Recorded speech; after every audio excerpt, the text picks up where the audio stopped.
முருகன் பக்தர்கள் அனைவருக்கும் அன்பு வணக்கங்கள்.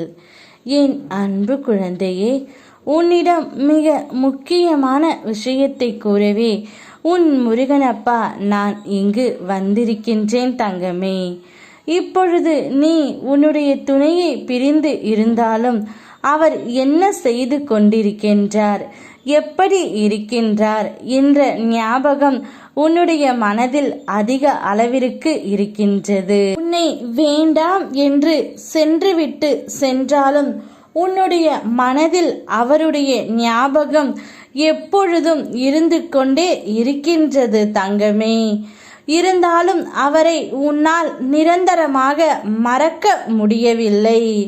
மறக்க நீ நினைத்தாலும் ஏதோ ஒரு ரூபத்தில் அவருடைய முகமோ அவருடைய நினைவு உனக்கு வந்து கொண்டு தான் இருக்கின்றது.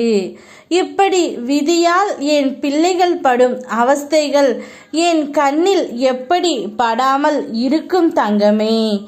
உன்னுடைய துணையும் உன்னை நினைத்து கவலைப்பட்டு கொண்டு தான் இருக்கின்றார். இப்பொழுது அவருடைய நிலை மிகவும் மோசமாகத்தான் இருக்கின்றது. உன்னை விட்டு பிரிந்து வந்ததற்கான தண்டனையை அவரும் அனுபவித்து கொண்டு தான் இருக்கின்றார். காலத்தை போல் பழிவாங்க யாராலும் முடியாது என்று சொல்வார்கள். அந்த காலமே உன்னுடைய துணைக்கு தக்க தண்டனையை கொடுத்து விட்டது தங்கமே. வாழ்க்கையில் பொறுமையாக இருப்பவனுக்கு அனைத்துமே நிச்சயம் நல்லதாகவே நடக்கும். உன்னை வேண்டாம் என்று சென்ற உன்னுடைய துணை இப்பொழுது தன்னன் தனிமையிலும் தவித்து கொண்டு தான் இருக்கின்றார். உனக்காவது சில உறவுகள் பக்கத்தில் இருக்கின்றது.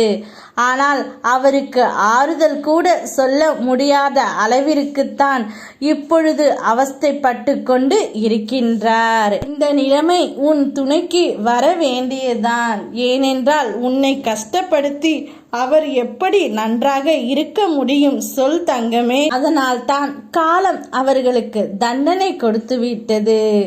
அதை பற்றி எல்லாம் கவலைப்படாமல் உன் சேலைகளை நீ செய்து கொண்டே இரு. அவ்வளவு கஷ்டங்களை அனுபவித்து வந்துவிட்டாய். என் கரம் உன்னை எப்பொழுதும் கைவிடாது. தைரியத்தை இழக்காதே. உன் அப்பா உன்னுடனே இருக்கின்றேன். அனைத்து சிக்கலில் இருந்தும் நீ விடுபட்டு விடுவாய். யாம் இருக்க பயமேன். ஓம் முருகா.